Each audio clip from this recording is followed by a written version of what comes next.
Hey there everyone, I want to talk to you about body dysmorphia. First up, before we get stuck into the video, shout out to Cristiano Shepherd who recommended this topic. If you've got a topic on mindset or mental health that you would love to be covered in one of these videos, please let me know in the comments or DMs and we'll get that made for you, because I'd love to make content that is specific around the things that you are struggling with. So body dysmorphic disorder, or body dysmorphia as it is more commonly referred to in public, is a situation where the person sees something different in the mirror than what is objectively there. This is a really crass example, but if you think about a funhouse mirror, when you look in that mirror and you see a distortion of reality, you see yourself either really tall and stretched out or really short and squat. This is essentially what a person with body dysmorphia will see. Not to those same extents, but they will see something in that mirror that is not representative of how they objectively look. And as a result, their body image is dictated not by how they look, but how they think that they look, which can lead to a lot of behaviours in order to try and achieve that perfect shape or perfect look that they may never quite get to. Now, contrary to popular belief, this isn't something that just affects women, it affects all genders, and there are certain people that want to be smaller as a result of it, and there are other people that want to be bigger. Again, a common belief on that is that all men want more muscles and all women want to be skinnier, but this just isn't true in reality. There are plenty of women out there that want to pack on more muscle and don't see themselves as muscular as they are, and there are plenty of men out there that don't see themselves as small as they want to be, even if they are actually very thin. The important thing to remember with it is a distortion on how the person looks. So external changes are never going to help that person realize where they want to get to. They're never going to actually be enough for that person. There are many factors of body dysmorphia that can be different from person to person, but two of the key ones that I see a lot of the times are behaviours and beliefs. So behaviours are things that a person will do to self-sustain that body dysmorphia. The person will weigh themselves or look at themselves multiple times a day. I personally have lived with body dysmorphia in the past, and there were periods that in my weight loss journey that I would weigh myself. We're talking upward towards 100 times a day. Before food, after food, before the toilet, after the toilet. Yeah, it may seem like a bit of an overshare, but these are the things we need to talk about because we need to normalize the conversation around these things. And I imagine if you're experiencing body dysmorphia, then you've probably done some of these things yourself too. And that, in these circumstances, well, it's normal. But we don't want to stick with it because the way that the behaviours work in body dysmorphia is the more you do it, the more you want to do it. So the more times that you actually check those weights, the more times you want to go and check those weights, even sort of 5 minutes later. Now, I've done a podcast episode that I'll link to below that likens body dysmorphia to social media addiction, because on social media, we'll go back looking for likes seconds after that we've just looked for them before, or we'll go and check those statistics just one more time. And each time, they never make us feel any better, because if the value we were looking for wasn't there to start off with, chances are it's not going to come further down the line. We're always looking for external validation there rather than actually giving the validation to ourselves. And by engaging in these behaviours, the more we do it, the more we will seek to continue doing it. And that then just continues to attach a value to who we are in our head. And the second part is beliefs.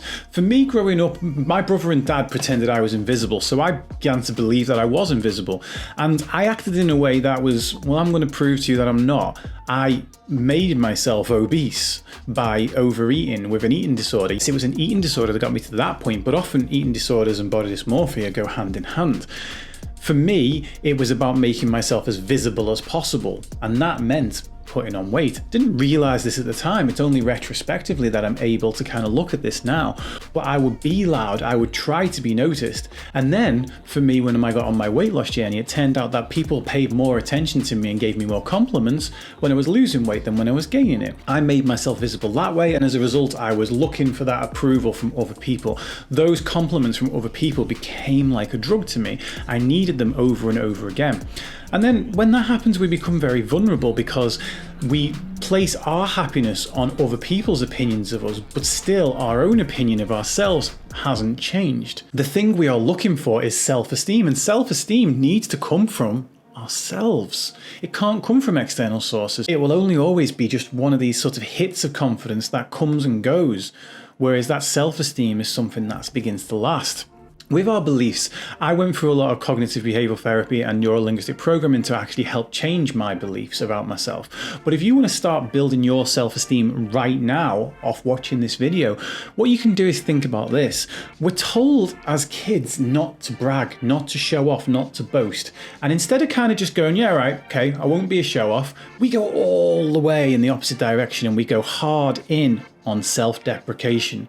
We beat ourselves up rather than big ourselves up. There is a neutral ground in the middle, or there's actually just, bigging ourselves up in a sort of quiet confidence. But instead, we go all the way into beating ourselves up. And you may have heard me say it before, but we don't guilt ourselves into greatness. When we beat ourselves up, when we put ourselves down, when we say horrible things about ourselves, even if it's just in our head, but I can guarantee, if you're watching this video, you've probably said some of them out loud, it distracts from our self-esteem. If you think about your self-esteem as a bank balance, every time you say something like that, it takes a big chunk out of it. And we've been doing that for 10, 15, 20, 30 years. Whereas giving yourself a compliment, bigging yourself up, is probably something that you've maybe done once or twice in your life, if that. And yeah, you'll see a video like this and then someone will suggest, right, you've got to start bigging yourself up. You've got to start giving yourself compliments. This is how we're going to grow that self-esteem. And the first few times it just won't feel right. It won't feel natural. Therefore, we'll think, this isn't for me, and walk away from it. But you know what? If you're used to just doing nothing but spending your money, saving your money is not going to feel natural. Putting it away for a rainy day. And this is what we need to do here. We need to start by complimenting ourselves. And if you can't look in the mirror and say, I love you, which a lot of you won't be able to do, and it took me a hell of a long time to be able to do it, then we need to start a little bit lower. Look in the mirror and say, I like you. Look in the mirror and say, I like this part of you. Look in the mirror and you know what? Instead of complimenting yourself on your appearance, compliment yourself on the fact that you're a caring person, a loving person, a good friend, a good mother, a good husband, whatever it may be. Compliment yourself on that, because over time, as well as developing this self-esteem, we also need to develop this concept that our value is not based on our appearance. Our value as a person is based on the whole of us, who we are as a person, the person we are inside. And for our entire lives, we've been trying to chase a value that has been placed on us, maybe directly, or maybe just by suggestion, by other people, by parents, by teachers, by partners. And it's time for us to decide what actually good enough really means. To be good enough for ourselves. To be confident in ourselves. To know when we go to bed, what I've done today is right in my eyes and it follows my values. Not anybody else's values. Not your dad who put those values on you when you were 6 years old and you've been trying to chase them ever since. Not the boss in work that maybe belittles you and bullies you. Not the partner that cheated on you. None of those people. We're not trying to live up to any of their values. Their values don't matter. Your values do.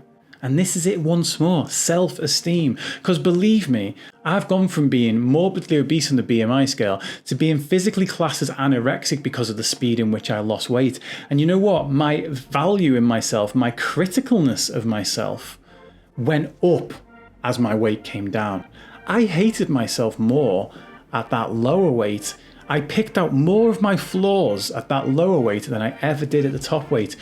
Yeah, at the top, I may have beat myself up every now and then for being big, but at the bottom, now it's suddenly like, I don't like my stretch marks, I don't like this loose skin, I don't like the way this fits on me, I'm not skinny enough, I'm not this enough, I'm not that enough, I'm not enough. And it came to the point of actually working on that inner side, of actually saying I am enough, and my value does not come from all of this. It comes from this, what I give, what I say to people, and the same is true for you. So I want you to start loving yourself. I want you to big yourself up. I want you to ignore that whole don't brag, don't boast. Maybe don't brag to like jump on the internet and brag to everybody. Maybe not like walk into the room and go, I'm sexier than all you mofos. But maybe to yourself go, you know what? I like me. Maybe even I love me. And take it from there.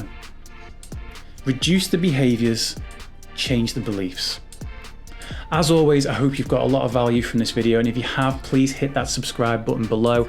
If you want to take part in mental health conversation with me live, I go live on Twitch every Sunday night at 7 till 10 p.m. and I go live every Tuesday at 10 a.m. Sometimes that's for the mental health family hour, which you can still come in and ask questions at the end of, that's not a problem. Other times that is just to stream, play games, have chats and talk about topics like this, because I'm here to help and I would love for you to be part of the community. That's twitch.tv/mindset by Dave, and I hope to see you there.